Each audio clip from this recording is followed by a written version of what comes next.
It's Dr. D, and tonight I am joined by Mr. Valencia. Libo Valencia is with us tonight, and he is here to talk about math and play and why we need to bring it into our practice. Libo, thank you so much for joining me, and for all of our friends out there that are live, thank you for joining us. Feel free to add a question in the chat, share your insight, tell us what you're doing. But let's get started by introduce yourself. Tell us what you do, Libo, what you're currently teaching, and what brought you into the world of math and play. Thank you so much for having me, Dr. D, and thank you. I'm just very happy and very excited to be here tonight. So my name is Libo Valencia. I am a high school math teacher. I have been teaching math for the past 13 years. During the course of my career, I had the opportunity to teach both at the high school level and college level. Right now, I'm teaching at Horace Greeley High School in Chappaqua, New York. I also teach at Lehman College and more recently at Mercy College. I've taught everything from remedial algebra classes to like upper level calc. I am very passionate about math. I'm passionate about teaching it. And it was actually with my older daughter. I have two daughters at home, 7-year-old and 2-year-old. So it was actually by playing with my daughter and trying to like teach her some math content that the idea came to of bringing math play into the secondary classroom. Awesome. So you didn't go through that experience like so many of us, where you have kids who are like sleeping at the desk with the drool happening, or like pencil getting thrown through the classroom. You're just like, wow, your daughter play, boom, let's bring it in. Yes. And as you probably know, like math is not just, and I think there is no reason why like math be everyone's favorite subject. I agree. I mean, I think I love math. Math is fun, but it's not always taught in a way that's received by all of our kiddos to make it fun. And certainly by the time they get to middle school, high school, they have all these experiences that they're bringing with them. So as math teachers, what do we do when they already feel like, I can't do math, it's too hard, I hate math, so on and so forth? Right. No, I completely agree with you. I also believe that my experience at the high school and even at the college is that when the students like get to me, they already have like a math identity, right? They believe whether they're going to be good at math or they're going to be bad. They also like the experience that in like tracking, right? Like, oh, I was an honor student, or I always been in a standard class, or I always been in a remedial class. So I think that has an impact. So regardless of the level, currently I'm teaching an advanced Precalc class. I'm teaching what you would like a standard geometry class and an essential level like algebra 2 class. And like the strategies that I use, I can share that I use with my students, whether it's like the advanced level or the essential level. And I've experienced similar results where students are super engaged in whatever we're doing. Awesome. Well, we're excited to learn from you. I know for myself as a teacher educator, too often I go into these math classrooms and I see like a Kahoot or a Quizzy. I don't really see any instruction engagement happening in a way that's really like bringing out the beauty of math. So I love your work and what you're doing. You and I found each other on Twitter because I was like super excited to see all the awesome stuff you're doing. So with that being said, come and wow us. Let's see the magic of bringing math into the classroom. Oh my God. You're putting a lot of pressure on me. Let's see. I hope you like the presentation. Let's see. Okay. So my name is Libo Valencia. I'm a math teacher. I am pretty active on Twitter. I think that's how we connected. My Twitter handle is at Mr. Valencia 24. I am very passionate both about math and teaching. I strongly believe that understanding math can help all students develop critical thinking skills and problem-solving skills that can be utilized beyond the math classroom. I love using different technologies to engage my students, to bring math concepts to life. I feel that the technology that we have nowadays, there's no reason why we shouldn't be using it in the classroom. Also, our students are very comfortable using all this technology. So if we can use for the good of like teaching mathematics, making it engaging and and having students in whatnot. I also mentioned that during my career, I had the opportunity to teach everything from like algebra classes to calc classes, both at the high school and college level. So I am very passionate about teaching, about like what I do. But being a teacher is actually the second most important job that I have. The first most important job that I have is being a dad. So I am the father of two little girls. I have a 7-year-old and a 2-year-old. My 2-year-old does whatever she wants, so like she doesn't listen to anybody. But my 7-year-old like listens to me sometimes, and we have been doing what we call math play since very early on. So she was like in pre-K, like pre-K 3, pre-K 4. We started like as a math teacher and somebody who loves math. I will like buy sets and shapes and cars and things, and we'll go down to the basement to the point where she will say like, are we gonna go play, or are we doing like math play? Like young kids always want to play. Like she always seemed like to have a lot of energy to like, oh, let's play. So I wanted, okay, like let's use that energy, let's use that to like do some math. So I started buying like games and sets and things. And so we will go down to the basement and start and have her like, teach her whatever I wanted to teach her. Like, basic things like count, like different shapes through math play. And it became a thing. It was like very successful. And now let me show you some examples of like some of our math play adventures with my daughter. So we'll come down to the basement, and I have all different kinds of like anything that is in Amazon, like that has good reviews for kids to teach them math. Like I probably have on my basement. So like we have like all these like sets, and we will like start to play and start to explore. So like this is a picture of like one day we were exploring hexagons. So we started like playing, and so first we started playing with the yellow hexagon, and then we said like Tata. She called me Tata, so she said, Tata, can we make hexagons like using other shapes? And so we started with like 2 trapezoids, and we're talking about like, oh, these are 2 trapezoids, we're gonna put them together, and then like she started like playing and it all felt like so natural. Like she's engaged, she's trying to do something. Like the set is like very colorful, very inviting. And I noticed that my daughter will be like very, very engaged. Anytime we will like sit down, or like we will take out all the sets or whatever we're using, she will be engaged, she will be like interested. It was out of like curiosity. I will allow her to like play. I feel like one of the things with math is that it is perceived like at all levels as like this one thing that you have to do this way, and if you don't know how to do it that way, then you're bad at math. That's when most people say, oh, I'm bad at math, because a lot of people perceive math as there's like one path to get to solution. If I don't see it that way, then what I try to do with my daughter when we're doing math play is have her explore different things. Like, let's see if this works. Oh, it didn't work. And a lot of times, like as a dad and as a teacher, it was hard for me not to like jump in and say like, no, this is not gonna work, let me show you how to do it. But it's important for her to like discover things on her own, and to see that it's okay to make mistakes, it's okay not to get it at first, because that's part of the learning process. So we started with like specific shapes, right? Like, oh, learn about the triangle, let's like start playing with these different shapes to see what we can make. Then it became something like where she wanted to make her own shapes, and it was fun to watch, because she will like grab the set and try to combine like one set with another. And as a dad and as like somebody who loves math, it was just beautiful to see like all the different connections that she was making. Like, oh, Tata, like this doesn't fit, like what can we do here? And like watch her struggle a little bit, and then like not tell her. It was hard for me not to like jump in and say like, oh, no, this is not gonna work, let's do it this way. But I think that I started to notice that my daughter will like stay longer with like something that she was trying to do, and it was always like, it's like student driven. Like she wanted to do it. It wasn't me telling her like, oh, this is what we're gonna do today, and you're gonna get an A, and we have 45 minutes to do it. It was like natural. We're playing, we're having fun, we're exploring. So this was another example.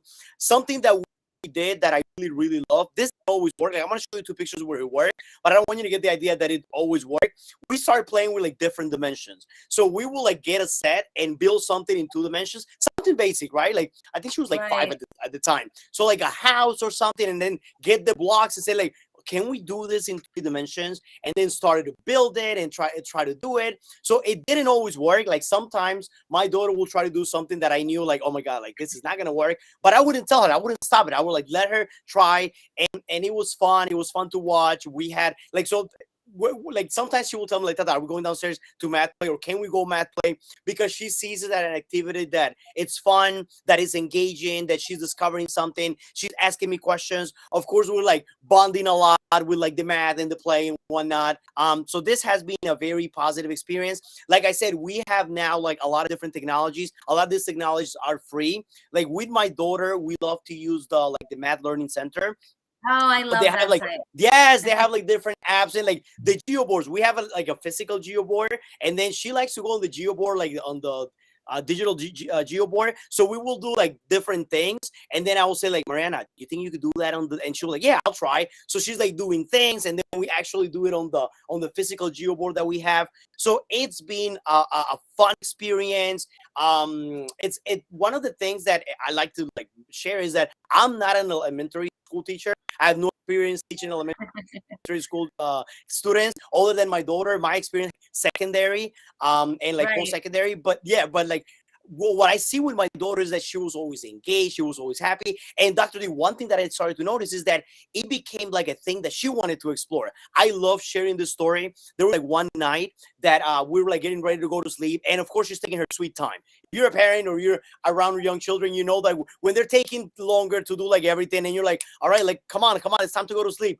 So like as I like she's getting ready, like I think we were brushing her teeth, she says, Tata, she looks at me and she says like, Tata, what's a negative number? Now I know she has to learn negative numbers in school, so I get excited. So I go like I did what anybody would have done, right? Like any math teacher. I go downstairs. I'm getting like some paper. I'm drawing a line. I'm showing her like 0, and I go to the right, and I say, oh, so negative numbers are to the left of 0.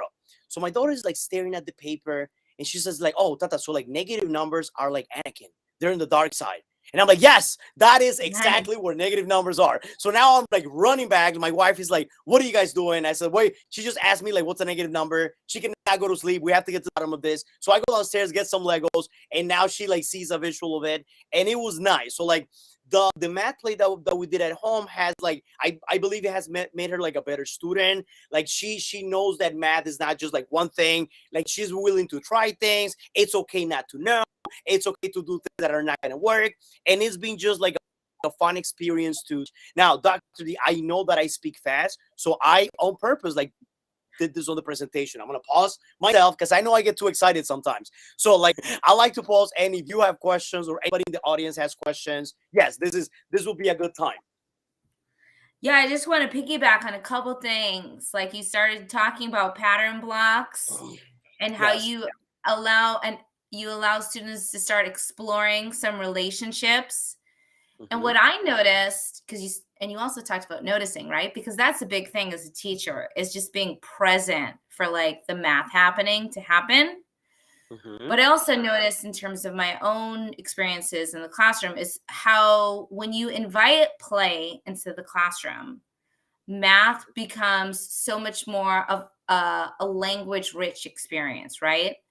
Definitely. And typically, yeah, the language doesn't usually happen to like, who knows when the kids are experiencing a word problem and they can't make sense of the problem, right? Mm-hmm. But Mm-hmm. if we build in these language experiences through play and through exploration, then the meaning making can happen and students can start classifying and differentiating between, a three-dimensional shape or a flat shape, or side lengths and angles and the names of the shapes. So Right. I love It that. becomes it. I'm sorry. Yeah. It becomes very concrete. It becomes like it's there. We're playing. We're touching it. It's not this abstract thing that we're just like reading about, or like she's touching it, she is exploring it, like seeing what it looks in 3 dimensions. We're trying to like we did it in 2 dimensions. So yes, I completely agree. It does add like a layer of like there's like a different purpose to it. Like we're using it right now. The math that we're learning for like try to build this shape and then translate it into 3 dimensions. So my question is, because play just for the most part comes very naturally for that age, right? Developmentally, they're in that space of exploration. How do you move that pendulum in a middle school or high school classroom where kids Right. may not have those experiences? Right. Okay. So that leads into my next thing. So like after seeing like how successful it was for me to like math play with my daughter, of course I started thinking, okay, like can we have this much fun at the secondary level? And I'm going to be honest, like I'm not doing math play in my classroom every day, because that's, I mean, I wish I was, but that's not realistic, right? I'm not doing math play every day, but I found that it can also be very successful at the Mhm. secondary level. So one thing, like before I started doing like math play with my students at the high school, I was like hesitant. I was like, oh my gosh, should I do this? Are they gonna think that this is silly? Like it's whatever we do is like attached to a grade, so it's different. They're like teenagers, so Right. like are they gonna think that this is? So I started. I've done different activities. I have a couple of examples. So my pre-cal students were learning about like conic sections, where you do like parabolas, circles, ellipses, hyperbolas, and whatnot. So we did like I saw that this was on Twitter a few years back, where the Pringles Ringle, right? They use Pringles to like make a circle. So what we decided to do in class is I had students build the ring, right? The circle's ring, and then they took a picture of it, they put it on decimals, and they found the equation for that particular circle. So this was like a very like fun, engaging experience where they had to build something, then they had to actually write the equation of the circle. I've done this activity both like in person. If you look at the picture on the right, that's in a classroom. It's a lot of fun. And then also like because of the pandemic, we also have done it where students do it at home, and then they take pictures of it. But this is engaging, this is fun. The students loved it. It was interesting when we did this activity because the student did like their circle looked like an ellipse, so they actually ended up using the equation for an ellipse for like their project. So it was fun. It's different. It's not like your regular, okay, here's like a problem set or a worksheet of 10 problems where we're gonna do the equation of a circle. They're doing one, but it's like meaningful. They understand it, and these are things that they actually like take with them, things that they remember. So projects like this bring the classroom to life, bring the math to life. The students are like highly engaged. They see that, okay, like I need the equation of a circle that best like is a circle of best fit for my Pringles. I noticed that effective math play has a component of curiosity, exploration, and is usually self-driven. So as the teacher, I'm just facilitating the stage for math play to happen. Like I told conic sections, students have the knowledge. So now let's do this activity where you're going to use the knowledge that you know, but at the same time, it's hands-on and is extremely engaging. So you're saying this is a process. It sounds like you possibly front loaded some of the prior knowledge and skills that they Right. would need to be successful with that. Is that taking place through explicit direct instruction, or tell us what that looks like in terms of a trajectory? Okay, great. So yes, so like I said, a lot of times, some people feel that, oh, if you're doing like if they see something like this, they might say, oh yeah, well that looks cute, but I don't have time for that. So like what I'm Right. saying is like we're all poor on time, right? Like nobody has time to do anything else. So like what I try to do is like within a unit of study, within a chapter, have at least like one opportunity students can explore the mathematics in a different way. So instead of doing like Mhm. a review day, right? Or instead of doing like like they need some more practice particular topic, let that be an opportunity for them to and engage with the content in a different way. So for this particular project, they did know how to do the equation of a circle. Also, the equation of a circle, they learned prior like in geometry, so by the time they get to pre-cal it might not be fresh in their mind, but this is content that they have done. So you could do something like you spend some of the class like doing this, and then now let's use it, let's apply it on something else, because I know this shouldn't like math shouldn't feel like something extra that you're doing, because then nobody's going to Right. do it. They would say, oh yes, by the way, I have like an extra week where I can use the time. But if you embed it into your everyday instruction, I'm sure that like your students will appreciate it. Absolutely. So when the students are working on this project, are they tell us a little bit about like the instructional moves that you're making? Are they working in a small group? Are you strategically grouping them? Like, what does that process look like for you in terms of planning that?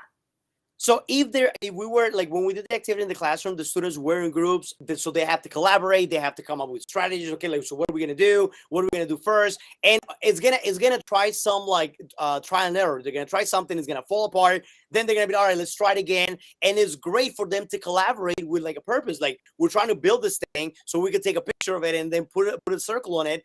I see. So in terms of like the when we did it in class, they were working together. then of course, because of the pandemic, I also had to do this activity at some point remotely. So like I asked the Mhm. students to like get the Pringles on their own, and then they were able to do it.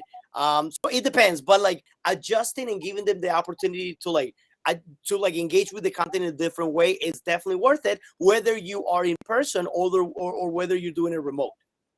Awesome.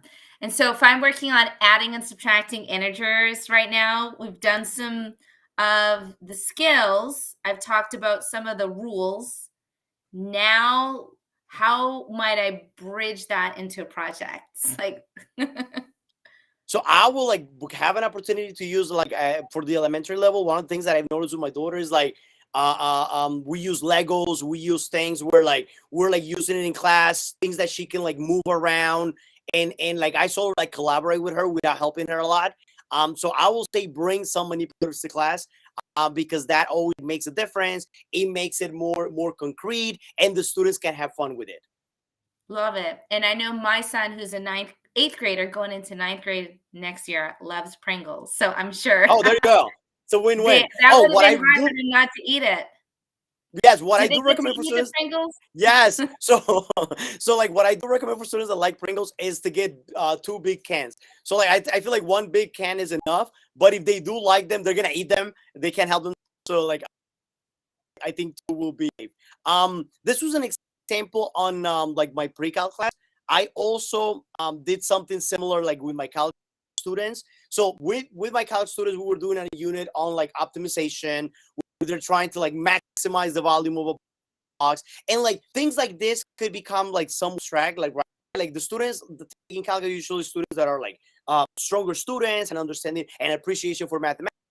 But so what we had them do is like we did this, you like some problems on optimization. Then the next day they came in, and as they were coming in, I was giving them a piece of like printing paper, and I said, Mhm. all right, so now let's build a box with the maximum volume, given this the dimensions of the piece of paper. So it was fun. I also use GeoGebra for like Nice. this particular project, so where they could see like what is the relation between like the slope of the tangent line, like what is the maximum mean, right? So it was nice to make all those connections, and I feel that technology tools like GeoGebra, like Desmos, are great for students to use. And there's no reason for us to like, instead of doing, I don't know, like 10 different questions on like a particular thing, do one question but like explore it very like in depth. So we did the project, and then we got to like build the boxing class, and then they got to decorate it. So it was nice. It was that they were highly engaged. This was at the high school level. These were like college students, and they all had a good. So you could see like they took it to the next level when it came to decorate. And what I noticed once again was that the students were like highly engaged.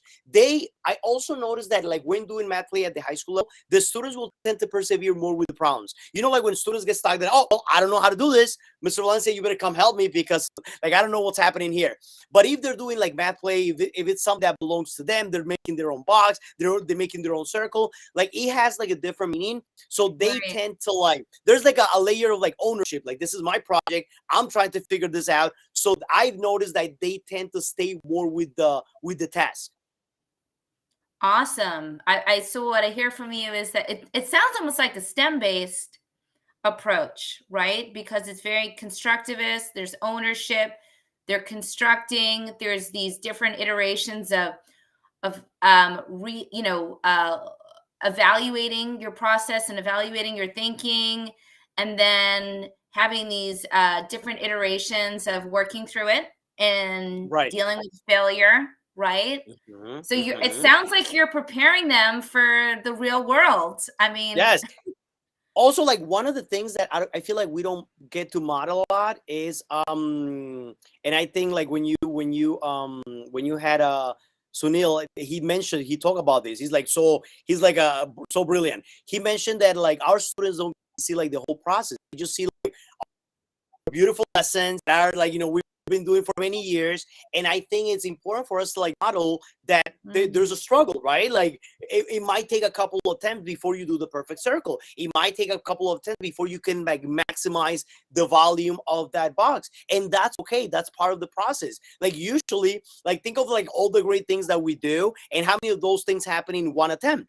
right? Usually, like when we do something, we get to like it takes attempts, it takes years of experience for us to like have those beautiful, well-designed lessons. So I think Right. that's important for our students to see that and to see that okay, like it's not just me, like my classmate right there is also struggling, and like what can we do? Okay, so like what are you doing? So they're collaborating, we're modeling that it's okay not to know like right away, that it's like mistakes are part of the process. And I feel that overall it helps. Not only are they engaged and whatnot, but it helps with the perception of mathematics being this thing that, oh, you either know it or you don't know it, and there's only one approach to do it, because that shouldn't be the case. Yeah, I used to always give out prizes whenever my students would catch me make a mistake. There you You go. know? I mean, because I want them to, like you were saying, see that everyone makes mistakes, right? It's Of part of the course. process. It's part of it. So, and I make even the simplest mistakes, right? We all do that.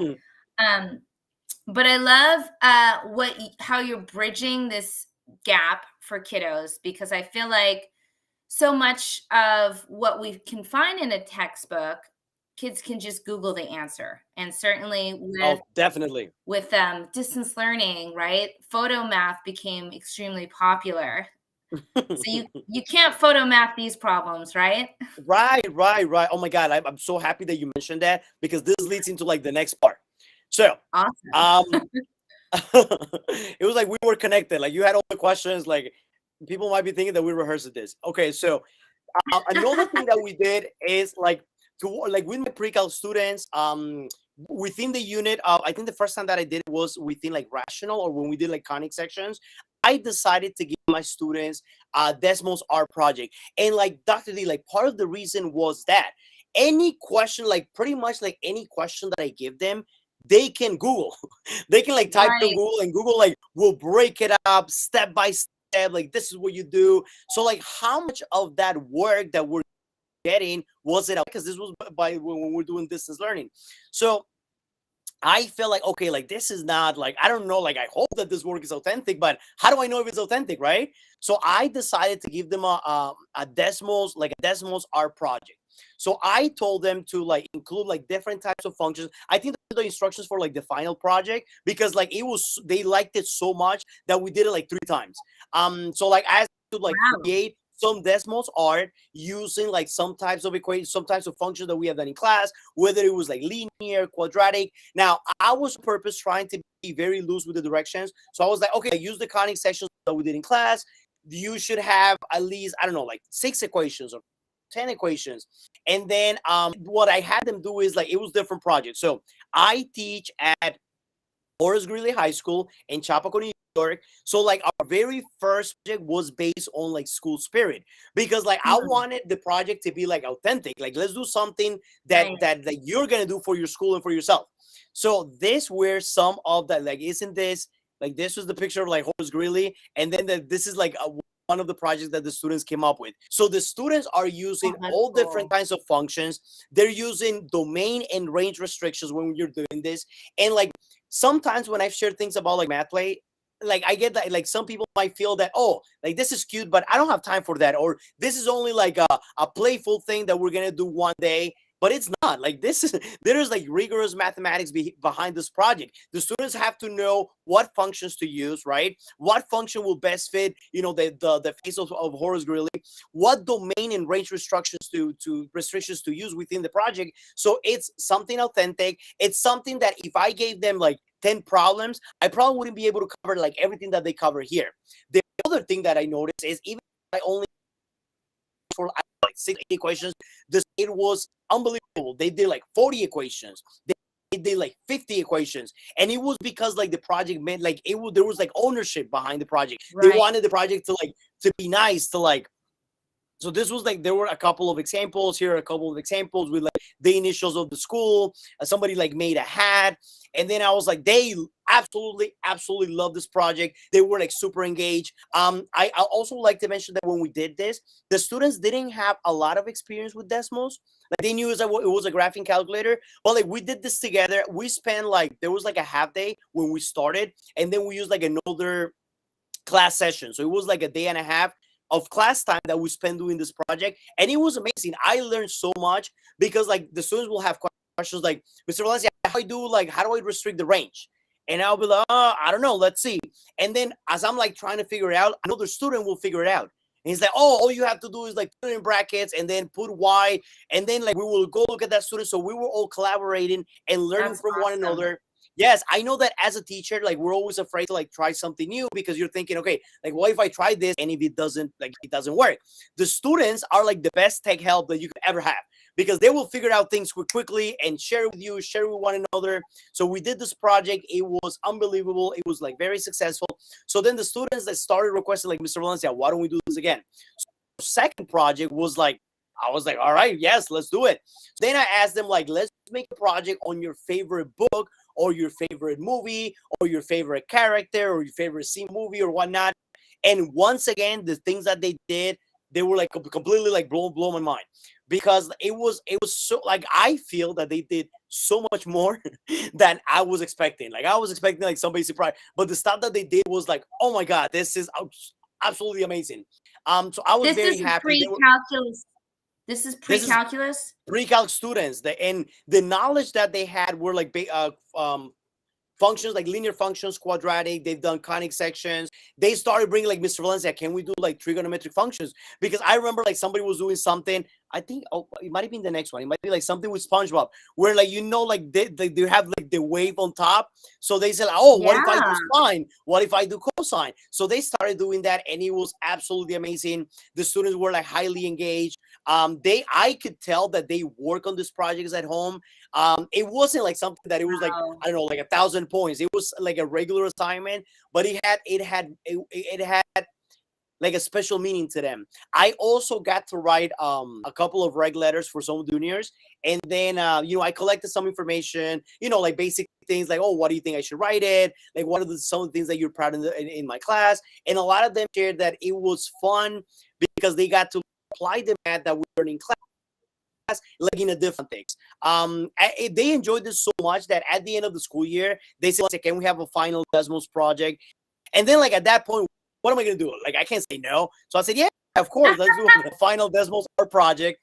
And then like every time they did a project, it was like I was blown away. I was like, oh my god, this is amazing. Like I'm sharing it on Twitter and I'm like showing everybody, like, look at what my students did. And like the students nowadays, social media is a big part of their lives. So when they see that I'm sharing, their things, they're like sending it to one another. It's nice. It's like the math that we're learning, it's not limited by the classroom, or so it goes beyond the Sure. classroom. They're applying the content. They're like older people are seeing what they were doing. So it was really, really fun to watch and like make all those connections because like within the unit of like conic sections, they got to apply like rational functions and they got to apply quadratic functions and they brought in trigonometric functions. So like it like connections. Like I feel that sometimes with math is like way we teach it is very linear, is very like structure based. But if we can like like bring in things from different topics and they can start seeing connections, I think that helps them develop a deeper understanding and appreciation for the mathematics.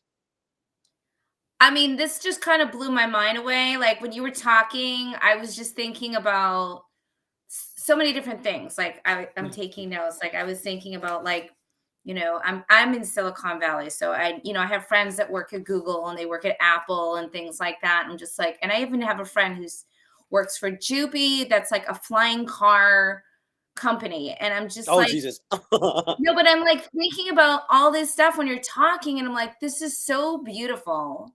Mhm. And these are really like the skills that our kids need to be Right, right. not just college ready, but career ready, right? Because if you're in a career, you're working for a company where they're inventing a flying car, like how else do you create those like limitations and create those constraints so that the Right. car can actually, fly or drive itself, Hmm. right? I mean, how do you Hmm. do all those things, right? You don't just wave a magic wand. There's math there, there's computer science, there's calculus.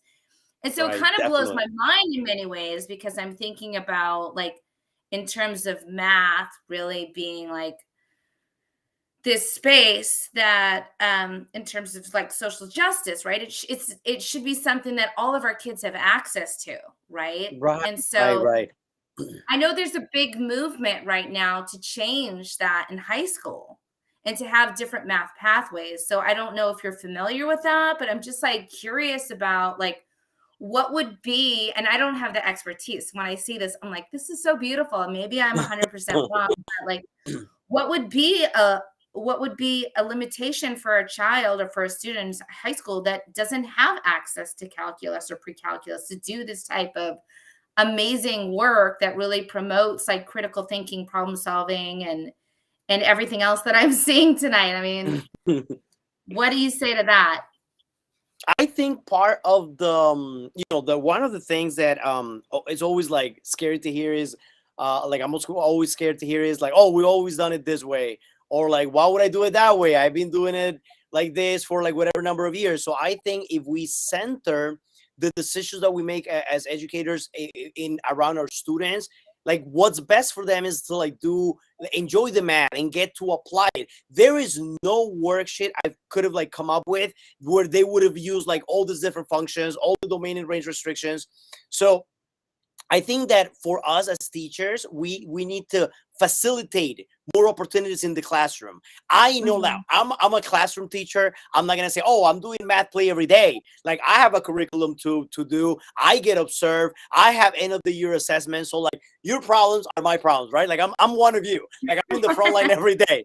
So like, but we think that like I started small. I started saying, okay, I'm gonna like make it a goal that I'm gonna have at least one math play activity per unit of study. Like I'm gonna have something that is different where they get to apply what we're doing in class. And so I started doing that. Now I might have like a couple of projects. Like within my conic section, clearly I have like more than two projects. I have like a few options, but like I think that starts with us, and like the students will appreciate it. Don't be afraid to like to fail. Like I feel that not everything that I have tried in class has worked. Like sometimes I try something and I struggle with the technology. I'm pretty comfortable with technology, but technology is never reliable. It might not work, but I feel that we teach, like me as a math teacher, I'm teaching more than content. I'm teaching more than math Mhm. content. I want my students to be able to see like, okay, let's problem solve, let's collaborate. How can we make this work? This, like things that don't always work. And I feel that if you're like honest and authentic and you develop those relations with your students, they will like run with your crazy ideas. Like my students, like I was so proud of them that they will like, okay, like try this idea and do like a lot more than it was expected. It was very interesting because like one of these projects got highlighted by the Mathematical Association of America. So like I wrote Wow. like a blog for them, and then I got to share that with my students. I was like, look, this is the work that you did. It's hopefully going to inspire all the teachers, all the students to do something similar. So like they're taking away like, oh my god, like we learned this and then we did this project and that project got highlighted here. And so like I was just like very proud of them, and I feel that our students at all levels are ready. Like our students are ready. Right. We have the technology. I do understand that like it's different. Everyone is a different is in a different stage. Like you could have easily two teachers in the same department teaching like the same classes who have like a completely different in the same school. So I feel like whatever you are, like whatever stage you are, whatever level of comfort, try to make it an effort to like start somewhere. Like, okay, like I'm comfortable with geometry. I've taught geometry for like many years, so I'm gonna start in that.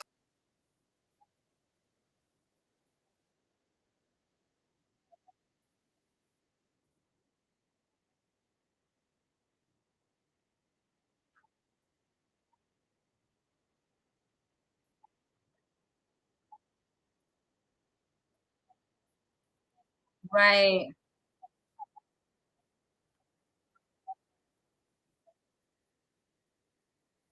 I mean, I just loved hearing your stories about how you started this project and then kids were so excited that they wanted to do it again and again, and they started working at home. I mean, this is just like such high level sophisticated math, that they're applying and they're coming out with these. Yeah, it's amazing. It's great. And so wow, what it is just an amazing to hear your journey as well as inspiring us to like take those chances, right? Because you're not going to get kids to fall in love with math if you keep teaching it the same way that they've traditionally experienced. Right.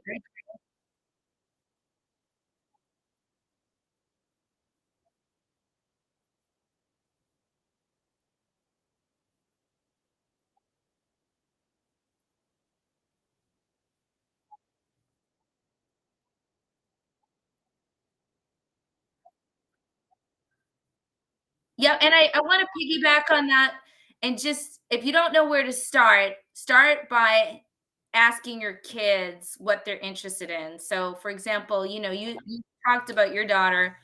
My daughter, when she was homeschooled last year, she was just fascinated with Roblox, and so, she was learning about, base 10 and adding and subtracting three-digit numbers, so I, like you, went to the Math Learning Center and got those base 10 blocks, but I put them in a context. I put them in the context of her favorite Roblox game, which at the time was Adopt Me. She loves Adopt Me, and so she got to buy all these different pets that we kind of created that she was interested in, and she was really engaged in the problem-solving process because it was, I was inviting her to enter the world of math through something that she was already, really excited about. So, mhm, right.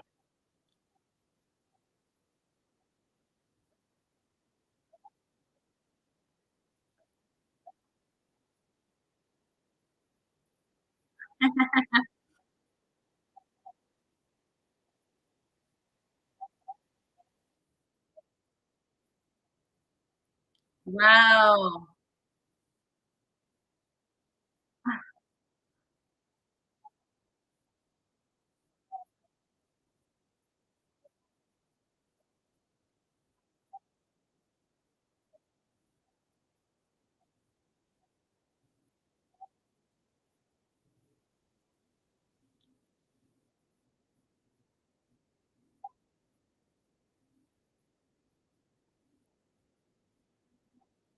Right.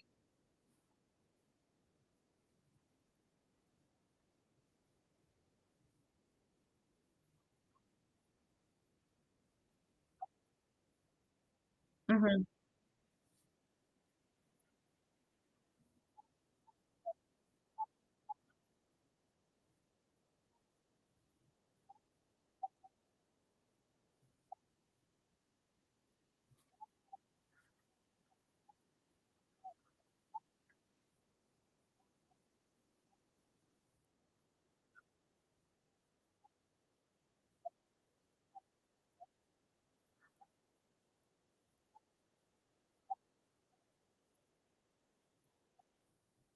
Awesome. I love that, and you talked about that, how that ties into their world of being in social media. I know my son was on Discord for, like, an entire year because that's how they were communicating. Um, so that is a space that, you can invite yourself into. Awesome. And also, you guys, if you're out here in California, with the new California Common Core Math standards, there is going to be an emphasis on those big ideas, which really will open the door to bridging in more project-based learning activities into your classroom. So if you're worried about how you're going to fit it all in, the shift in the new math standards is really going to lend itself to doing more of these constructivist type activities. Awesome.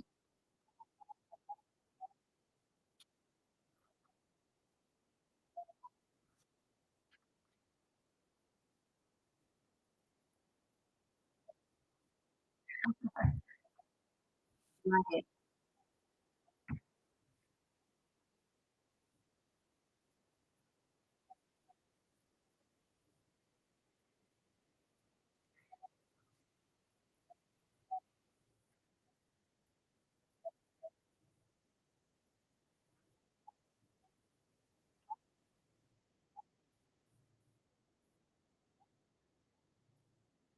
Well, Valentine's Day is right around the corner. Do you have any good ideas for Valentine's Day projects?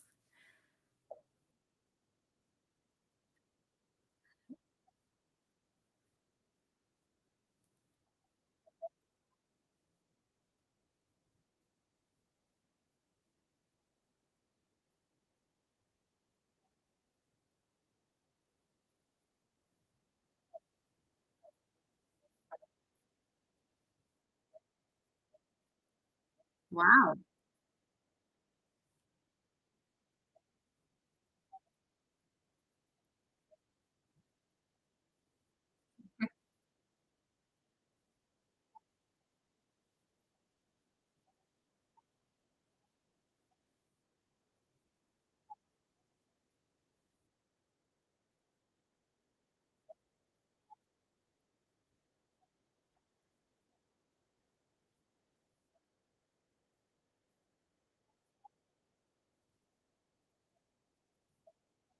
Mhm.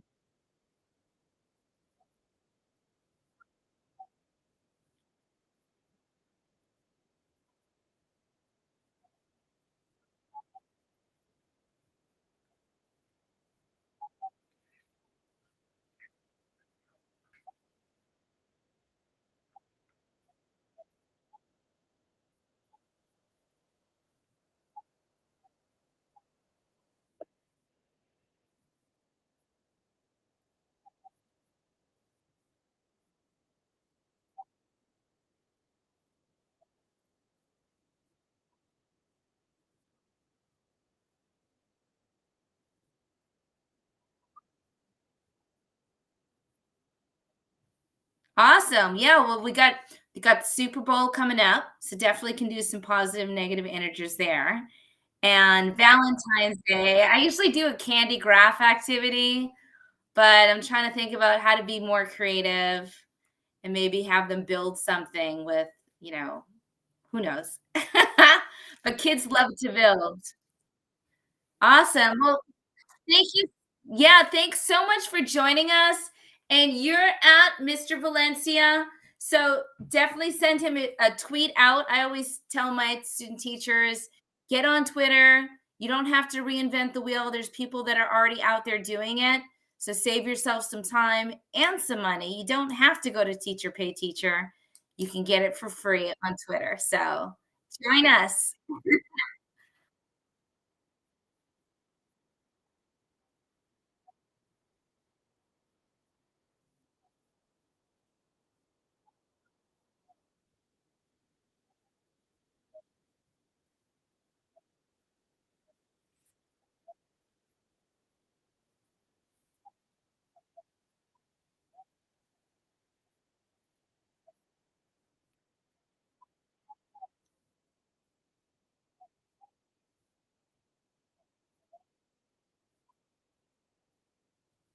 Awesome. Well, we didn't get to talk about Code Breaker, but I want to hear about that. So I'll have to invite you back on the show next time to tell us all about Code Breaker.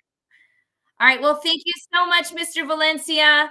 I know you got an early day tomorrow teaching in New York City, so I'm gonna let you get some extra hours of sleep.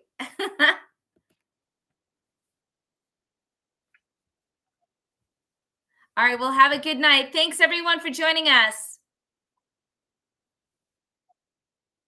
Night.